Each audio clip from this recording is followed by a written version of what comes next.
Assalamualaikum warahmatullahi taala wabarakatuh dan salam sejahtera. Saya Dr. Arfa binti Ahmad dari IBC Kampus Dr. Halim akan membentangkan tajuk kajian saya aplikasi peta bulatan dan peta alir dalam penciptaan sajak satu tinjauan.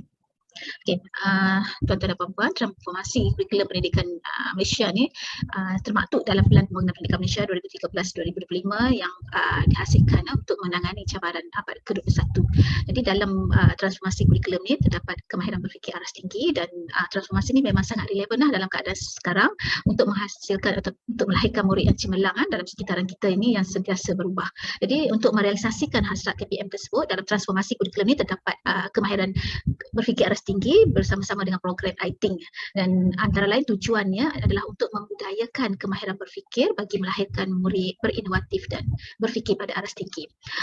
KEBAT dan program I-Think ini merupakan satu transformasi baru dalam PDP iaitu melalui aplikasi peta pemikiran I-Think, dan ini merupakan satu alternatif pedagogi guru iaitu merubah perspektif dan amalan tradisional PDP sebelum ini.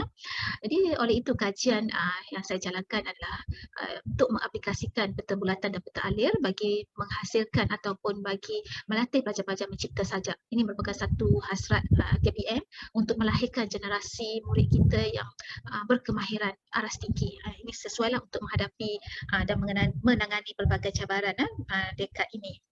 Okey, adalah diketahui daripada kajian Rosnani 2012 menjelaskan bahawa penguasaan KEBAT dalam kalangan murid-murid masih lagi lemah.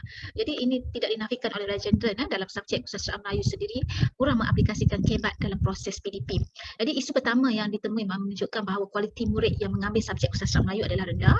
Berdasarkan kajian-kajian yang dijalankan oleh Misran, Azhar dan lain-lain menunjukkan bahawa murid yang mengambil subjek Sastra Melayu adalah murid yang lemah berdasarkan daripada saringan keputusan PT3 sebelum ini dan juga daripada analisis kupasan mutu jawapan murid dalam SPM.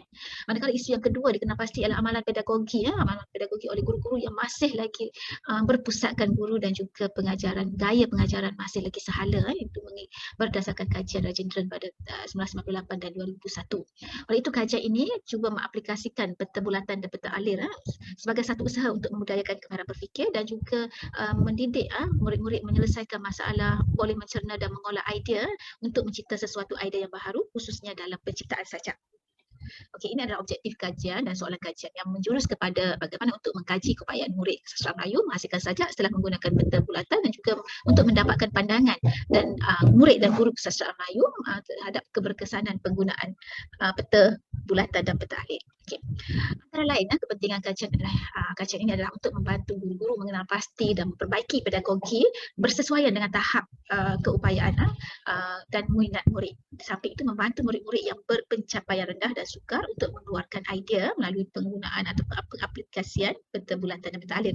Dan yang ketiga adalah untuk membantu membudayakan dan meningkatkan penguasaan kemahiran berfikir aras tinggi khususnya dalam kalangan murid sastra Melayu. Dan yang keempat, kajian ini sangat berkepentingan untuk memberi impak kepada semua masyarakat, guru, murid dan khususnya pihak pengurusan sekolah bahawa subjek sastra Melayu sebenarnya mempunyai nilai komersial melalui penghasilan sajak. Berdasarkan kajian-kajian lepas dalam kajian ini Arfa Fazilah dan Rizani 2016-2019 menjelaskan bahawa murid-murid sastra Melayu yang menggunakan peta pemikiran I-Think berjaya menghasilkan sajak yang baik, dan ini selaras dengan pandangan Nazmi 2012 yang berpendapat bahawa pendekatan yang digunakan kepada murid-murid memberi peluang untuk mereka memahirkan diri dalam proses berkarya dan menghasilkan karya kreatif sebagai satu kejayaan. Begitu juga dalam subjek matematik, penggunaan peta alir melihat proses menyelesaikan masalah melibatkan pengiraan luas permukaan dan isi padu bagi objek 3 dimensi oleh Lee dan Kahn. Manakala Stuart 2012 melihat bagaimana peta pemikiran ini membantu murid-murid cemerlang dalam penulisan sebab mereka boleh memindahkan idea dan pemikiran serta perancangan mereka. Manakala Logan Nathan melihat peta pemikiran ini sebagai satu alat yang tepat bagaimana murid-murid boleh merancang idea dan pemikiran sebelum menulis sesuatu. Melalui peta pemikiran, murid-murid boleh berkolaborasi, boleh berinteraksi dengan guru murid, berkongsi idea, berbincang sebelum menulis. Manakala di Taiwan, kajian SOFA 2016 telah membuktikan bahawa peta pemikiran I-Think ini membantu murid-murid sekolah rendah di Taiwan bagaimana membina struktur pemikiran dan seterusnya menghasilkan penulisan karangan dalam bahasa Inggeris dengan baik. Kajian ini adalah kajian kualitatif yang menggunakan kaedah analisis dokumen dan temu bual untuk mengumpul data kajian dokumen yang digunakan ialah skrip jawapan murid, dan analisis dokumen ini dilakukan sebelum dan selepas kajian. sebanyak 2 skrip jawapan mewakili 2 orang murid berdasarkan pandangan pattern 1990. Bilangan peserta yang kecil ni membolehkan pengkaji mengkaji satu-satu dengan lebih mendalam, manakala temu buah semi struktur dijalankan ke atas 2 orang murid sastra Melayu dan seorang guru sastra Melayu selepas kajian dijalankan untuk mendapatkan pandangan mereka tentang keberkesanan penggunaan peta bulatan dan peta alir dalam proses mencipta sajak. Responden kajian yang terlibat ialah 2 orang murid sastra Melayu tingkatan 4 dan seorang guru sastra Melayu di salah sebuah sekolah di Kedah. Hasil daripada kajian dan perbincangan ni, untuk mendapatkan jawapan soalan kajian 1, pengkaji telah menganalisis dokumen terhadap hasil kerja murid iaitu penciptaan sajak. Jadi data-data ni diambil daripada ujian pra dan ujian pasca. Jadi kita menganalisis penghasilan sajak oleh kedua-dua orang murid tersebut, dan pemarkahan tu diberikan oleh guru pakar yang juga ketua pemeriksa kertas sastra Melayu CJ SPM. Jadi kriteria pencapaian tu berasaskan pada kriteria permarkahan analisis kepasan mutu jawapan SPM yang telah diubah suai. Jadi inilah dia analisis penguasaan kebat yang kita lihat dari segi ketepatan tema berdasarkan tajuk, juga ketepatan bentuk iaitu boleh menghasilkan 12 hingga 15 baris berdasarkan SPM, dan juga penggunaan bahasa yang indah. Pelajar-pelajar boleh menghasilkan pengulangan kata, kata ganda, versi, metafora, personifikasi dan sebagainya. Jadi hasil daripada analisis dokumen ni, kita dapati murid-murid sastra Melayu ni berupaya menghasilkan sajak dengan lebih baik dan tepat. Ini adalah berdasarkan peningkatan markah penciptaan sajak selepas mengaplikasikan peta alir dan peta bulatan dalam ujian pasca. Kita tengok markahnya dalam jadual. Didapati murid yang pertama meningkat sebanyak 7 markah daripada sebelumnya dan murid 2 meningkat 5 markah daripada sebelumnya. Ini menunjukkan bahawa peta pemikiran peta bulatan dan peta alir telah membantu upaya murid untuk mencipta sajak. Dan ini disokong, kajian ini disokong oleh pencapaian ini disokong oleh Logan Nathan dan Muhammad Siddiq, menunjukkan bahawa penggunaan peta pemikiran IT boleh meningkatkan pencapaian peperiksaan, dan begitu juga oleh Londa Carlson 2011 mendapati bahawa peta pemikiran IT yang digunakan secara konsisten dan tepat memang memberi kesan positif terhadap pencapaian murid dalam peperiksaan dan ujian. Dan seterusnya kita melihat kepada bagaimana murid-murid boleh menghasilkan sajak dengan lebih baik dari segi aspek ketepatan tema, bagaimana ujian pasca menunjukkan bahawa murid boleh mengaitkan tema kemerdekaan tersebut dengan lebih jelas. Ketepatan bentuk juga boleh menghasilkan sajak 16 baris murid 1, murid 2 walaupun 12 baris daripada yang sebelumnya, tetapi sebab ketepatan tema dan penggunaan bahasa itu lebih baik. Masa 12 tu masih lagi dalam garis ketepatan bentuk. Bahasa-bahasa yang indah digunakan oleh murid 1 dan murid 2, penggunaan pelbagaian gaya bahasa, anafora, epifora dan sebagainya, serta pemilihan diksi yang menarik dan menepati tema kemerdekaan. Jadi jelas menunjukkan bahawa kedua-dua peta bulatan dan peta alir ni telah beri keupayaan pada murid untuk menghasilkan sajak mengikut ciri penilaian yang ditetapkan iaitu ketepatan tema, ketepatan bentuk sajak dan penggunaan bahasa yang indah. Ini berdasarkan analisis jawapan murid 1 dan murid 2.